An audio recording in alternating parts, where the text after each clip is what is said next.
नमस्कार साथियों, कैसे हैं आप सभी। आशा करता हूं कि आप सुखी होंगे, सुरक्षित होंगे और स्वस्थ होंगे। इस अष्टावक्र गीता की धारा में आपका स्वागत है। हम यहाँ पे बात करते हैं, संवाद करते हैं बोध की, ज्ञान की, आत्मशुद्धि की। और हर एक किसी के जीवन में एक चुनौती है, और उस चुनौती को कैसे हम टैकल करते हैं, कैसे मैनेज करते हैं, ये हमारे कुछ सूत्रों द्वारा हम इसको जान सकते हैं, समझ सकते हैं। उन्हीं सूत्रों को जानने के लिए अष्टावक्र ने कुछ सूत्र बताए हैं। उन्होंने अपने विचारों से, अपने अनुभव से, अपने ज्ञान से उसको अपने किताबों के माध्यम से उतारा है। उस सूत्र को हम जब समझ जाएंगे, तो अगर हम भी उसको अप्लाई करते हैं, उसको अपने जीवन में धारण करते हैं, तो आपके 50 से ज़्यादा या 100% जो है समस्याएं अपने आप स्वतः ही खत्म हो जाएंगी। तो आइए देखते हैं और समझने का प्रयास करते हैं। असंसारस्य तु क्वापि न हर्षो न विषादता सा शीतल मनः नित्यम विदेह इव राजते। असंसारी ज्ञानी को ना तो कभी प्रसन्नता होती है और ना ही मोह जनित दुख। वह शांत चित्त वाला तो सदैव विदेह की अवस्था में शोभित होता है। तात्पर्य क्या है कि मनुष्य का संसार बाहर नहीं होता, उसकी भीतरी वासनाएं, कामनाएं, इच्छाएं, आकांक्षाएं, अपेक्षाएं ही उसका संपूर्ण जगत होता है। तो अष्टावक्र ये बात कह रहे हैं कि जो मनुष्य का संसार है वो कहीं बाहर होता ही नहीं है, वो सदैव उसके भीतर जो है समाहित रहता है। किस प्रकार? जैसे जो उसकी वासनाएं हैं, जो कामनाएं हैं, जो इच्छाएं हैं, जो आकांक्षाएं हैं और जो अपेक्षाएं हैं, यही जो है उसका संपूर्ण जगत होता है, यही जो है उसका सब कुछ होता है।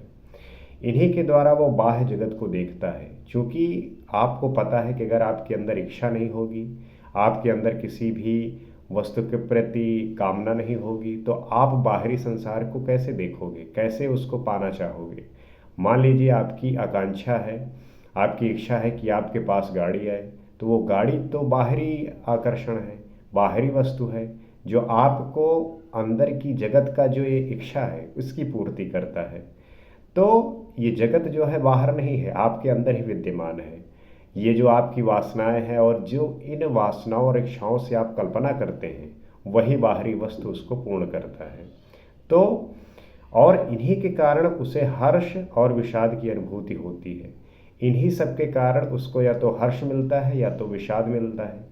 जैसे अगर उसने अपनी मनचाही गाड़ी ले ली तो उसको हर्ष हुआ, और अगर उसे मनचाही गाड़ी नहीं प्राप्त हुई तो वही व्यक्ति दुखी हो जाता है। तो ये जो आपकी कामनाएं और इच्छाएं हैं, यही आपके सुख और दुख के कारण हैं। इसको आप पहचानिए, इसको आप जानिए, ताकि आप जब इस बात को समझें और इस पर विचार करें, तब आपको इसका बोध हो, मूर्खता और मूढ़ता में ना बने रहें। इन्हीं के कारण हर्ष और विषाद की अनुभूति होती है। अगर ये भीतरी जगत नष्ट हो जाए तो वो शांत मन वाला होकर विदेह की तरह सुशोभित होता है। अगर उसका ये जो भीतरी जगत है ये अगर शांत हो जाए तो वो जो है उसका मन शांत हो जाएगा। अगर ये भीतरी जगत, क्या भीतरी जगत में जो वासना, कामना, इच्छा, आकांक्षाएं, अपेक्षाएं हैं, अगर ये सोचो खत्म हो जाए तो व्यक्ति जो है शांत हो जाएगा। व्यक्ति के अंदर जो इच्छाओं की तरंगें उठती हैं उससे उसका मन शांत हो जाएगा। तो अगर अगर ये भीतरी जगत नष्ट हो जाए तो मन शांत होकर विदेह की तरह सुशोभित होगा। ऐसा ज्ञानी ही असंसारी कहलाता है, संसार से मुक्त कहलाता है। जो ऐसा कर लेता है उसी ज्ञानी को हम असंसारी कहते हैं, क्योंकि इस संसार में तो हर कोई संसारी है ही है। इसी तरह जीवन तो जी ही रहा है, उसका जो जीवन है इसी तरीके से चल रहा है, इसी जो है रास्ते पे है कि संसारी व्यक्ति का जो जीवन है वो इसी मार्ग में हमेशा जो है अग्रसर रहता है, इसी मार्ग में चलता रहता है। तो जो इन बातों से मुक्त हो जाता है वही ज्ञानी जो है अंसंसारी है। कुत्रापि न जिहासा अस्ति आशा वा अपि न कुत्रचित आत्मा रामस्य धीरस्य शीतलताक्ष तरात्मना। तात्पर्य क्या है कि आत्मा में रमण करने वाले तथा शीतल और निर्मल चित्त वाले धैर्यवान पुरुष की ना कहीं त्याग की इच्छा होती है, ना कहीं ग्रहण करने की आशा होती है। तात्पर्य क्या है कि एक मृग भागता आ रहा था बरसों से। उसे ऐसा प्रतीत हो रहा था सुगंध कहीं बाहर से आ रही है। जहाँ से उसे सुगंधी के आने की भ्रम होता है, वह उसे पकड़ने का प्रयास करता है। उसे पकड़ने के लिए भागता है, दौड़ता है, परंतु वो निराश होता है। उसे ये लगता है कि गलत सोचा, इसलिए उसे छोड़ देता है। फिर कुछ नया पकड़ लेता है। इस पकड़ने छोड़ने का आशा निराशा का खेल तब तक चलता रहता है जब तक उसे सुगंध के स्रोत के बारे में ज्ञान नहीं हो जाता। आपको ये बात पता ही होगा कि जो मृग है उसके जो है खुद से वो सुगंध आती रहती है, जिसके तलाश में वो पूरे जंगल में भागता रहता है और भागता रहता है। तब तक भागता रहता है जब तक उसको ये बोध नहीं हो जाता कि वो उसी से जो है वो सुगंध आ रही है। इसी प्रकार व्यक्ति होता है, वो जो है हर जगह भागता रहता है कि भगवान मुझे यहाँ मिल जाएंगे, भगवान वहाँ मिल जाएंगे, सुख यहाँ मिल जाएगा, सुख वहाँ मिल जाएगा, प्रसन्नता ऐसे आ जाएगी, वैसे आ जाएगी। तो वो भागता रहता है, परेशान रहता है, कहीं न कहीं ढूंढता रहता है कि उसके मन को शांति मिल जाए। परंतु मन की शांति तो आपके भीतर ही है, मन की शांति तो आपके साथ है। बस उसको जब आप जानने लगते हैं, आप पहचानने लगते हैं, तब आपके मन के अंदर वो शांति आती है। आपका मन जो है सदैव शांत हो जाता है। तो वो कहीं बाहर नहीं है, आपके अंदर ही है, बस आपको बोध होने की ज़रूरत है। और जैसे स्रोत मिला वो आंखें मूंद कर बैठ गया, महसूस किया अब उसे ना ही कुछ प्राप्त करना था, ना ही कुछ त्यागना था। जब उसे ये महसूस हो गया कि महक सुगंध तो मेरे अंदर से ही आ रही है, तब उसको कुछ पाने और खोने का जो डर रहता है और भागता रहता है उसको पाने के लिए, अब उसकी कोई भी ज़रूरत रही नहीं। यही स्थिति का यहाँ वर्णन किया गया है। अज्ञानी मनुष्य धन, पद, स्त्री, पुत्र आदि, यश, मान, सम्मान, पद, प्रतिष्ठा आदि में रमण करता है। जो अज्ञानी व्यक्ति है उसका जो स्वभाव है वो किन चीज़ों में रमण करता है, अर्थात किन चीज़ों में उसका मन लगता है। तो वो मनुष्य जो है धन, पद, स्त्री, पुत्र आदि, यश, मान, सम्मान, पद, प्रतिष्ठा में उसका मन जो है लगा रहता है। उसका जीवन इसी स्वह चक्र में चलता रहता है और इन्हीं में वो सुख हर्ष का अनुभव करता है। परंतु ये सुख दूसरों से प्राप्त होने वाला सुख होता है, जिसे दूसरे जब चाहें मन चाहे छीन भी सकती है, क्योंकि दूसरे का कोई भरोसा नहीं होता। अब जिन चीज़ों से वो सुखी हो रहा है, तो अब वो चीज़ दूसरे पर निर्भर है, और जो चीज़ दूसरे पर निर्भर है तो वहाँ तो सुख बिल्कुल हो ही नहीं सकता। अगर आप किसी के गुलाम हैं तो आप ये मत समझिए कि आपको सुख मिल सकता है। आप जो है हमेशा इस बात के लिए तैयार रहिए कि दुख जो है सदैव बरकरार है। अगर सुखी होना चाहते हैं तो आपको जो है अपने भरोसे रहना होगा, क्योंकि अगर आप किसी दूसरे के भरोसे हैं तो आपका गला कब काट दिया जाएगा आपको पता नहीं चलेगा। तो सदैव अपने भरोसे रहना है और अपने जो है विचार से, अपने विवेक से काम करना है। जैसे मनुष्य दूसरों से सुख प्राप्त करने की चाह रखता है, वैसे ही दूसरे भी उससे सुख प्राप्त करने की चाह रखते हैं।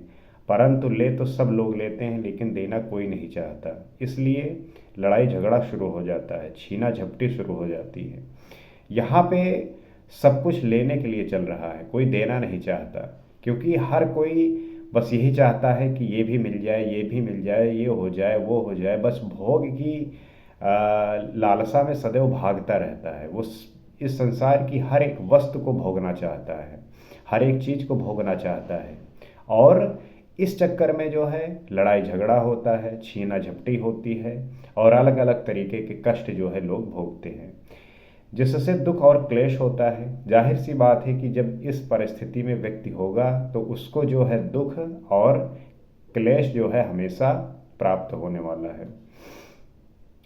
दूसरों के द्वारा दिए गए सुख पर आधारित होना ही गुलामी होता है। अगर दूसरे से आप सुख प्राप्त कर रहे हैं तो जाहिर सी बात है कि गुलामी में दिया हुआ जो सुख होता है वो दुख में ही कन्वर्ट होता है। मनुष्य सुख प्राप्त करने की इच्छा से उसमें बंध जाता है। व्यक्ति को लगता है कि उससे मुझे सुख मिल रहा है, परंतु उससे वो बंधता चला जाता है। और इसलिए ज्ञानी ऐसे सुख को मिथ्या तथा बंधन बतलाते हैं। अब वो संसारी व्यक्ति को लगता है कि यही सुख है, परंतु जो ज्ञानी है, जो असंसारी हैं, वो इसी बात को मिथ्या और झूठ बोलते हैं, बंधन बोलते हैं। जहाँ बंधन है वहाँ पे स्वच्छंदता कहाँ है, वहाँ पे आनंद कहाँ है। जो छीना जा सकता है, थोड़ा सा लाभ प्राप्त करने की लालच में मनुष्य स्वयं को दूसरों के हाथों बेच दे, इससे ज़्यादा मानवता का क्या अपमान हो सकता है। अगर छोटे सुख के लिए, अगर थोड़े लालच के लिए व्यक्ति उस खुद को बेच दे, तो फिर वहाँ पे मानवता का कितना बड़ा अपमान है, इससे आप समझ सकते हैं। तो अपने विवेक से और अपने बोध से चीज़ें करनी है। अगर आप गुलाम हैं तो आप जो है सुख और आनंद का जो आनंद प्राप्त करना चाहते हैं, शांति प्राप्त करना चाहते हैं, उसे आप भूल जाइए, वो प्राप्त होने वाला आपको नहीं है। इसलिए ज्ञानी मनुष्य इच्छा मात्र का ही परित्याग कर देते हैं। न त्याग ही करना कामना रहता है, न ही ग्रहण की। तो जो ज्ञानी व्यक्ति हैं उनकी वो इच्छा ही त्याग देते हैं, उनकी इच्छा का ही परित्याग हो जाता है। तो ना ही फिर त्यागना है और ना ही कोई कामना करना है और ना ही कुछ ग्रहण करना है। तो इससे जो है वो छुटकारा पा जाते हैं। उन्हें फिर किसी प्रकार का जो है कष्ट या दुख नहीं प्राप्त होने वाला। वो केवल आत्मा में ही रमण करता है, उसका चित्त शीतल और निर्मल होता है। उसका जो मन है ज्ञानी व्यक्ति का, वो सदैव आत्मा में रमण करने वाला है, आत्मा में लगता है। इस वजह से उसका जो मन है, जो उसका चित्त है, वो शीतल और निर्मल होता है। उसके चित्त में किसी प्रकार का ताप नहीं होता, उसका चित्त निर्मल होता है, उसमें सब कुछ आर पार नजर आता है। तभी तो वो स्वयं को देख पाता है, तभी प्राप्त होता है उसे आनंद का स्रोत। इस प्रकार वो निर्मल चित्त वाला होकर शाश्वत सुख का भोग करता है। तो उसको जब ये बोध हो जाता है और उसका जब चित्त निर्मल हो जाता है, तो वो हर चीज़ को बिल्कुल साफ देख पाता है। कहीं पे किसी प्रकार की धूल और मिट्टी नहीं पड़ी होती जिसके कारण उसे कुछ दिखाई ना पड़े, और पर्दा ना ही लगा होता है। तो हर चीज़ साफ दिखाई पड़ने लगती है, वो व्यक्ति स्वयं को देख पाता है, और उसके बाद जो है उसके अंदर आनंद के स्रोत का जो है प्रवाह होता है, और वो जो सदैव के लिए जो है शाश्वत जो है सुख को प्राप्त होता है। तो उस व्यक्ति की ज्ञान, उस व्यक्ति का जो बोध है, वही उसको शाश्वत सुख की तरफ ले जाता है। अगर आप अज्ञानी हैं, अगर आप बोध को नहीं प्राप्त हुए और इसी सांसारिक जीवन में रहकर विषय वस्तुओं का भोग करते रहे, तो आपको शाश्वत सुख की प्राप्ति कभी नहीं होगी। आपको शाश्वत सुख की प्राप्ति तभी होगी जब इन सब वासनाओं से आप मुक्त होंगे। प्रकृत्वा शून्यचित्तस्य कुर्वतो अस्य यद्रक्षया प्राकृतस्येव धीरस्य न मानो न मानवता। तात्पर्य क्या है कि प्राकृतिक रूप से शून्य चित्त वाला धैर्यवान पुरुष प्रारब्धवश अज्ञानी की तरह व्यवहार करता दिखता है, परंतु वास्तव में ना उसे सम्मान से कुछ लेना देना होता है और ना ही असम्मान और अपमान से, वह दोनों से ही परे होता है। तात्पर्य क्या है कि मान एवं असम्मान की भावना अहंकारवश होती है। अगर आप ये एक्सपेक्ट करते हैं कि कोई मुझे सम्मान दे या कोई मुझे असम्मान ना दे, ये जो भावना होती है ये अहंकारवश होती है। अगर आप सोचते हैं कि मैं कहीं जाऊं और लोग आए कि जो है हमें घोड़े पर लेट जाए, तो ऐसा जो है अगर आप सोच रहे हैं, और अगर आप ये सोचते हैं कि कोई मेरा असम्मान कर सकता है, कोई मुझे अपशब्द कह दे, कोई गाली दे दे, किसी प्रकार की निंदा करे, आदर सम्मान न करे, अगर आप ऐसा सोचते हैं तो इसका मतलब है कि आप अहंकार से ग्रसित हैं, आपके अंदर अहंकार भरा हुआ है। तो जिसके अंदर अहंकार जितना ज़्यादा रहेगा, उसके ऊपर मान अपमान का असर उतना ही ज़्यादा होता है। तो जिसके अंदर ये अहंकार रहता है कि मैं जाऊं मेरा सम्मान नहीं होगा या असम्मान होगा, तो इसका मतलब है कि वो व्यक्ति अहंकार से ज़्यादा भरा हुआ है। और छोटे मनुष्य का अहंकार ज़्यादा तीव्र होता है, इसलिए उनके सम्मुख हर एक पल मान सम्मान का प्रश्न बना रहता है। परंतु ज्ञानी शून्य चित्त वाला होता है, इसलिए समस्त कर्म सरल स्वभाव से करता है। जो ज्ञानी है उसे ये मान और असम्मान का जो है कहीं प्रश्न ही नहीं उठता, वो शून्य चित्त है। चाहे उसे आप सम्मान दें या असम्मान दें, उससे उसको कोई फर्क पड़ने वाला नहीं है। और उसके कोई भी कार्य मान अपमान को ध्यान में रखकर नहीं होते, क्योंकि वो ना प्रशंसा प्राप्त करने की आशा करता है और ना ही पुरस्कार प्राप्त करने की आशा करता है और ना ही अपमान से ही प्रभावित होता है। उसके कर्म बच्चों की तरह दोष रहित होते हैं। अब चूंकि अगर आप कोई कर्म कर रहे हैं उसमें प्रशंसा की अपेक्षा करते हैं तो जाहिर सी बात है कि उसमें अप्रशंसा भी हो सकती है, इस वजह से आप दुखी होते हैं। लेकिन अगर आप कोई काम कर रहे हैं और उसके प्रति आपका किसी भी तरीके का भाव ही नहीं है कि ये अच्छा होगा तो लोग मेरी प्रशंसा करेंगे, उससे कोई फर्क ना पड़े, या गलत हो जाए तो उसके अपमान का, उसकी निंदा का जो है आप पे फर्क ना पड़े, तब ये स्थिति होती है शून्य चित्त की। वहाँ पे प्रशंसा की या अपमान का जो है फर्क नहीं पड़ता। उसका जो कर्म होता है वो बच्चों की तरह होता है। बच्चे हैं जैसे, देखिए वो चाहे ठीक करे या गलत करे उन्हें फर्क नहीं पड़ता। उसी प्रकार जब आप इस बात को समझते हैं तब जो है आप ये पाते हैं कि आप जो है ज्ञानी हो गए हैं और आप जो है आसंसारी हो गए हैं। ये होना बहुत ज़रूरी है आपके शाश्वत सुख के लिए, आपके सदैव के प्रसन्नता के लिए, आनंद के लिए। क्योंकि जब तक आप इस संसारिक जीवन में इस तरीके से रहेंगे आपके जीवन में सुख और दुख लगा रहेगा। शाश्वत तो तभी हो सकता है जब आप वासनाओं से, इच्छाओं से, अपेक्षाओं से आप रहित हो जाएं, इनका त्याग कर दें। तभी जो है आपको उसका आनंद मिलेगा, शाश्वत सुख का। हमेशा 24 घंटे आप जो है आनंद की स्थिति में रहेंगे।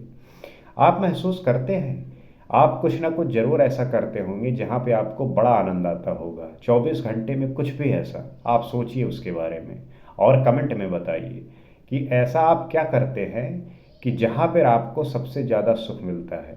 अब इमेजिन करिए कि अगर वो चीज़, जाहिर सी बात है कोई भी चीज़ कर रहे होंगे तो क्षणिक सुख होगा। मान लीजिए आप एक्सरसाइज करते हैं तो एक्सरसाइज के वक्त जैसा आपको आनंद आता है, आप इमेजिन करिए कि 24 घंटे आप उसी स्थिति में रहें। ये तभी हो सकता है जब आपकी वासनाएं रहित होंगी, जब आप कामनाओं से रहित होंगे।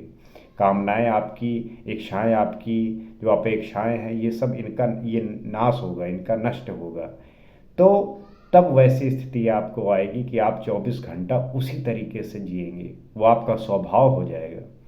ये है आपके आनंद की और सुख की परिभाषा। अगर इसको आप धारण कर लिए तो मेरा चैलेंज है कि आपके जीवन से सारे दुख जो है खत्म हो जाएंगे। आप जो है आनंदचित हो जाएंगे। आपका जो है चेतना से कनेक्शन हो जाएगा। आप जो है आत्मा को जानने लगेंगे और ये मन और ये शरीर, इससे जो आपका लगाव है, जो बंधन है, ये छूट जाएगा और आप शाश्वत आनंद को प्राप्त होंगे। उम्मीद करते हैं कि आप जो है ये बात समझे होंगे। और मुझे मैंने ये देखा है और सुना भी है कि ऐसे बहुत व्यक्ति हैं जो इस सांसारिक जीवन से परेशान हैं, बेचैन हैं और अपनी चुनौतियों को संभाल नहीं पाते। तो फिर वो कुछ उल जलूल कुछ ऐसी बातें करते हैं या ऐसे काम करते हैं जो समाज के लिए और उनके खुद के लिए जो है नुकसानदेह होते हैं। लेकिन अगर इन सूत्रों को वो समझ जाए, इसको अगर वो अपने जीवन में धारण कर ले, तो उनके जीवन में जो परिवर्तन होगा उससे जो है वो सुखी होंगे। तो ये हमारी और आपकी साथ में जिस तरीके से हम इन बातों को बातें करते हैं, समझने का प्रयास करते हैं, अगर उन तक भी आप पहुंचाएंगे तो उनको भी इसका लाभ प्राप्त होगा। और हमारा यही उद्देश्य है कि हम अपने परिवार का, अपने समाज का, अपने राष्ट्र का और देश विदेश में हर किसी को ये स्थिति प्रदान करनी है जिससे उनका जीवन जो है सुखी और आनंदित हो सके।